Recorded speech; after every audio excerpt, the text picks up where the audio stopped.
Hey guys, this video is from our latest Rick and Johnny podcast. Make sure to check out the full podcast on blogtalkradio.com/Rick and Johnny. I hope you guys enjoyed it. I know Johnny and I had fun recording it.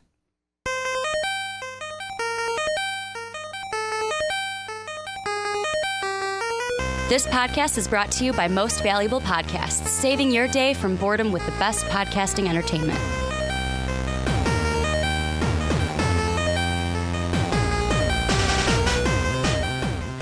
What's up, everybody? Ricky Widmer here, along with fellow man-child Johnny Karlic.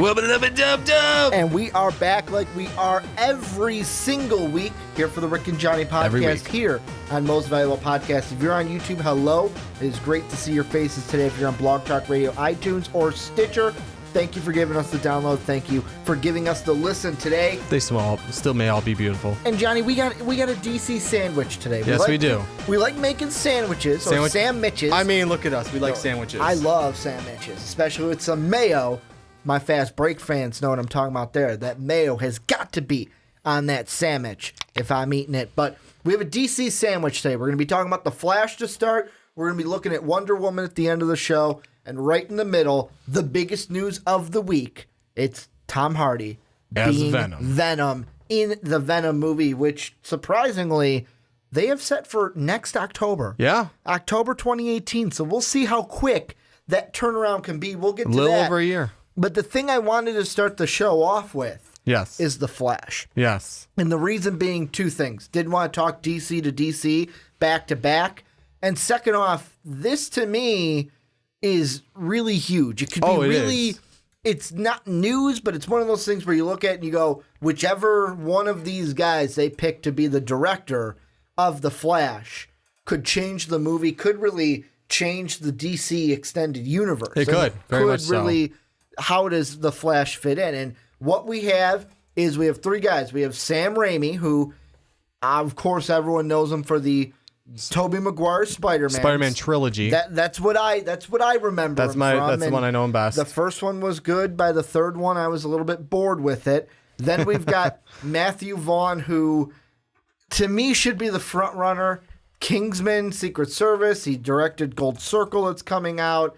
You've got X-Men First Class. He directed Kick-Ass.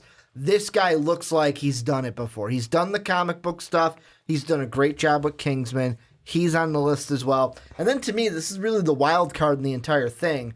Robert Zemeckis. Yes. The director of Back to the Future, as well as Who Framed Roger Rabbit. He also did Beowulf, Polar Express, Castaway, Forrest Gump, a lot of Tom Hanks movies. Yeah. He, to me, is the wild card in this. I'm going to kick it over to you first, Johnny. If you had to pick one of these three guys, who would be the one that you said this guy has to direct the Flash movie for the DCEU? I'll be honest, seeing these I was looking through before we started and a little bit right now. I was looking through what they did, what type of movies.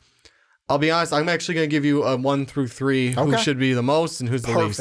Perfect. My number one, honestly, is the guy who did a few comic book ones already. It's going to be, why can't I find his name in here? Matthew Vaughn. Thank you, Matthew Vaughn.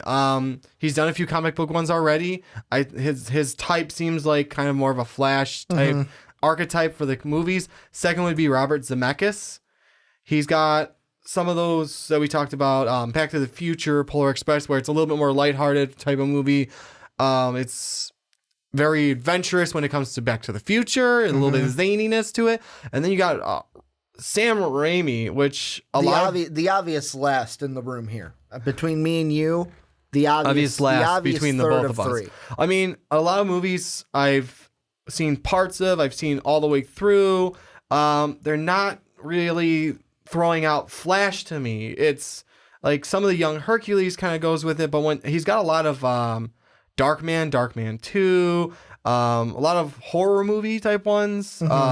For example, The Grudge 2, 30 Days of Night. I saw that all the way through. Great movie, but doesn't scream Flash to me. This is not the Flash. Yeah, and I mean, the thing with Raimi, I'll touch him first because to me, he is the obvious, and it has nothing to do with like, oh, Sam Raimi stinks, don't let him direct it's nothing this. to do with that. It is just compared to the other two, I think he's a little bit behind. And the thing with me is the movies that I look at is the Spider-Man trilogy, because obviously you're going to look at the comic book movies that's the to first relate one. to a comic book movie that you're trying to choose a director for. However, also one of the movies, and this was from 2013, so it was about 4 years ago, but it's still recent. He did direct Oz the Great and the Powerful. He did. Which I did enjoy. I enjoyed that one. I enjoyed that too.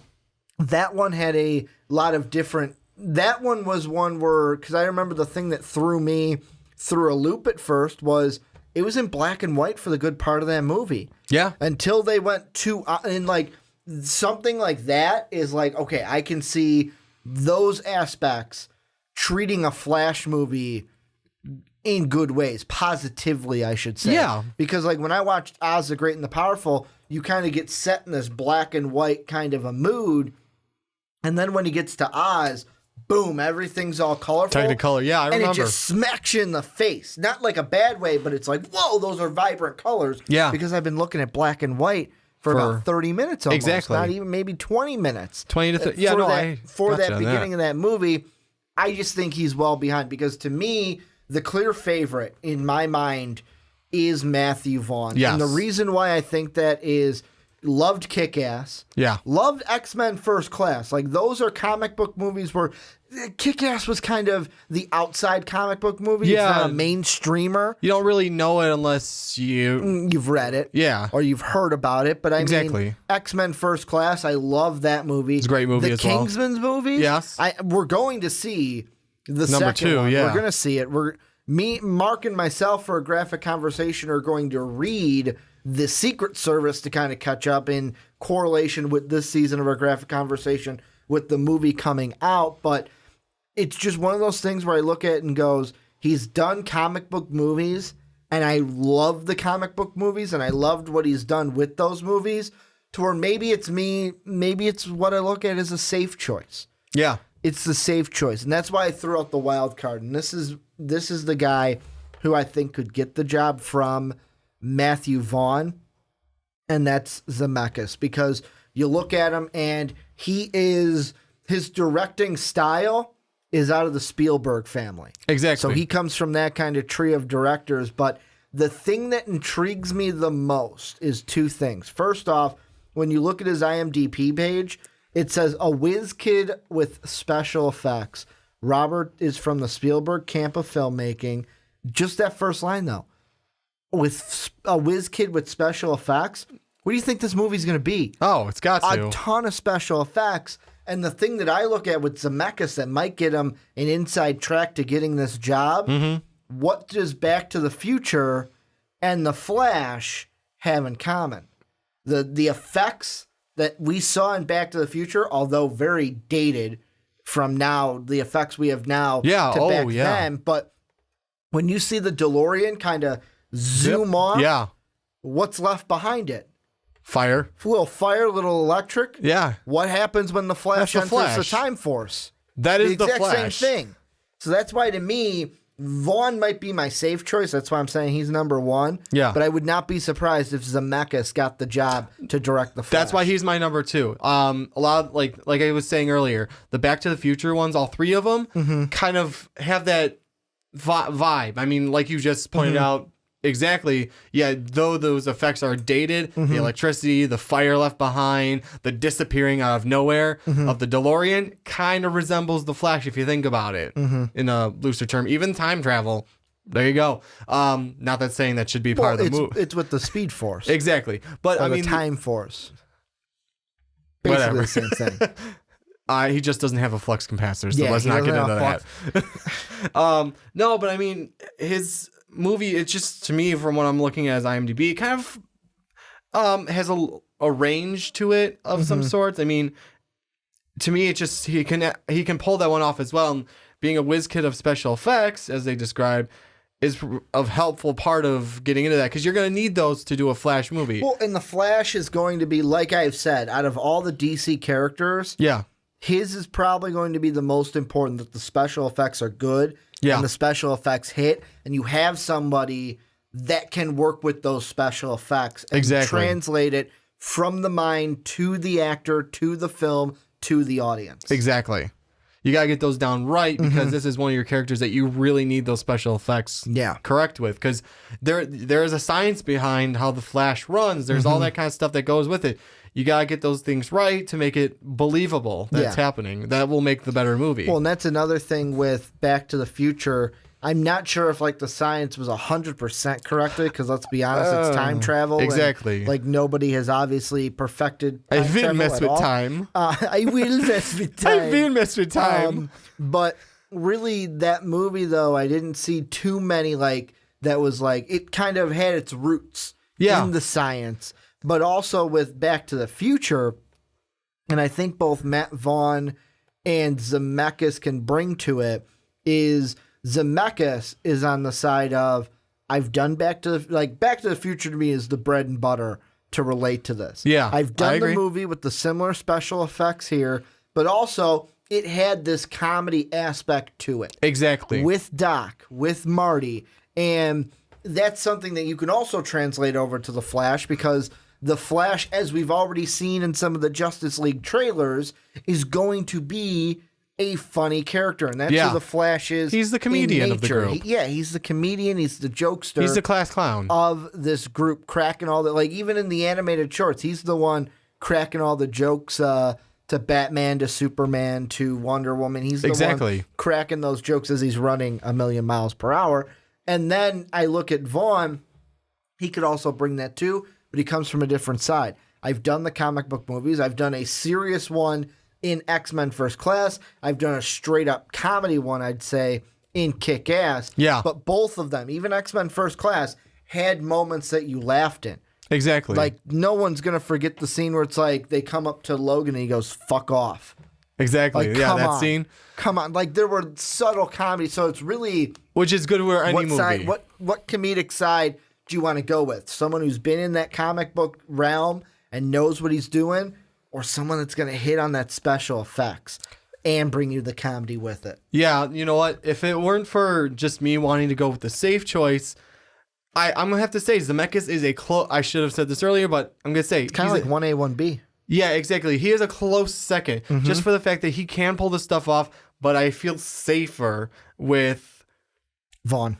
Thank you, Matthew Vaughn. I don't know why I keep forgetting his name. Like, I keep thinking, when I think of Matthew Vaughn, I think it's the last name, I just think of Vince Vaughn. Yeah, and I don't know why. It might be a good... Johnny's like, I don't want to think about Vince Vaughn. No, but thanks. Here's something I want to ask. Yeah. And it's because we haven't given him enough love. Yes. What happens? What would you think? Not saying it will happen, but let's look at the scenario. Okay. What if Sam Raimi is the director of The Flash? not- How would you be upset? Would you be excited? Would you think it would flop? What do you think that he would bring to a Flash movie if they said, you know what, that's the direction we're going? You know what? I wouldn't be upset, partially because DC is not my thing. That's your thing. Oh, I would be upset. I figured you would be, but it's just because of the fact, you know Nothing what? against Sam either. Nothing. No, it's nothing against him. He does great movies, but I don't see him as doing a Flash movie. That's not... Because we're just going to get another character that's not quite what they were in the comic books, not quite they were in the cartoons. Even if Jeff Johns is In Jeff Johns we writing it, in Jeff Johns we trust. Well- but even if he's helping write it, even helping keeping the character consistent to what they are in the comics. Yeah, well, let's put it this way. Look what happened, Man of Steel. I always thought, and this is me being an outsider from DC, partially, I always saw him as the blue boy, campy Boy Scout, but in Man of Steel, we get kind of dark and brooding Superman, which I get. Hashtag blame Zack Snyder. There you go. That's the root of all your evil right there. Yeah, that's the thing, though, is, I mean, it didn't bother me 100% of the movie, but, like, he's supposed to, at least at times, be kind of campy and...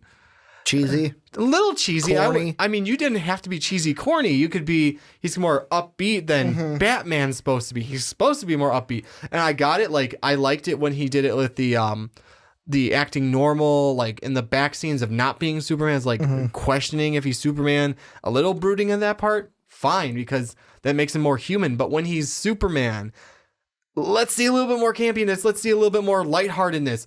So if we get that, I mean, Ash and the Evil Dead, if we get not The Last of Us. Why am I looking at that one? Don't Breathe. A lot of the other ones I named with him earlier. Grudge 2. We don't need the darker, the grudgier side of the Flash, because we need that one superhero that's going to be complete jokester, lightheartedness. Let Batman be the one that's the grudgy, dark, and exactly. That's my thing. That's where he comes in and kind of you have to have a yin to the yang. Yeah, we need the Flash to be the jokester, even when things look bleakest. Somehow he finds a joke in it. Well, and that's the whole reason why I think if I'm looking at Sam Raimi, I'm looking at, to me, I know it's like, well, Ricky, you're only picking out a few things, but one of the things that Sam Raimi has that the rest of the directors have as well as in his works, there is that kind of, it's that comedic side to things. Like even in the Spider-Mans, there was that, hey, you know what? There's a comedic side to this. In Oz the Great and Powerful, there was comedy in that. Even and I look at Evil Dead 2 in the Evil Dead franchise, Bruce Campbell as Ash, there was some comedy in there in Evil Dead. It wasn't like a straight horror zombie film where it was like, wow, that is straight horror. No, there was some comedy in there too. So all three of these directors, I think, can bring that comedy aspect that we have. Yeah. But it's besides that, what are you getting? With Sam Raimi, I'm looking at the Spider-Mans and Oz the Great and the Powerful as what I would want the Flash to be. Because like you said, we do not need it to be as grungy, I would say. Dark, brooding. Like Evil Dead, Army of Darkness. And I don't know if that is exactly the route I want to take. Matthew Vaughn's a guy where it's like, he's done the comic book movie. He's safe. If we want a comic book movie and it's done well, we can go with Matt Vaughn. But then that wild card is Zemeckis, where it's like, do we really want to knock the, like, and this is what's going to come into the part of this. With Jeff Johns in the creative process. And just really being there to kind of oversee everything.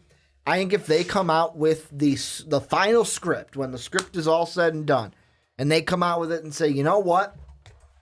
I think we came up with a script that any of these three guys could work with. Yeah. If that's in my mind, maybe then I say, hey, let's give it to Zemeckis.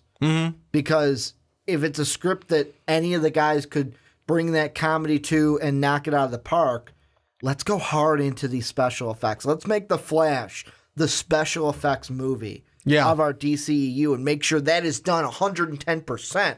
So that when it's shown to the audience, everyone's like, holy shit, The Flash. Did you see those special effects, man? Yeah. Did you see those? Blow them away with that. Yeah, my only thing I would have to say is, I mean, any movie you have, even when we went and saw Logan, there's some comedy thrown there because you can't have straight, unless you're seeing a horror or a drama, even then there's some comedy thrown in those.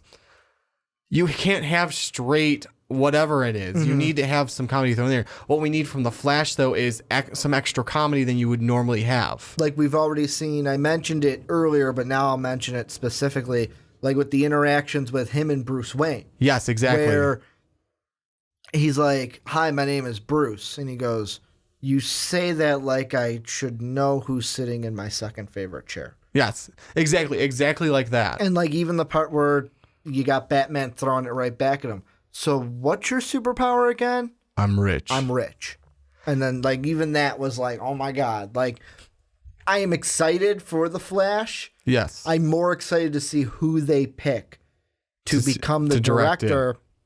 Because this is it. This is the guy that's going to shape this movie and help it become as great as I hope that it can be. Because like you said, DC's my baby, kind of like how Marvel is your baby. Oh, but yeah. You don't have to stay up late at night wondering what your kid's doing. No, they can take care of themselves at this point. Marvel's going out there. They're doing the right things. DC, little trouble child, and I got to worry about him. Well, let's be fair, though. I have three of them to take care of now.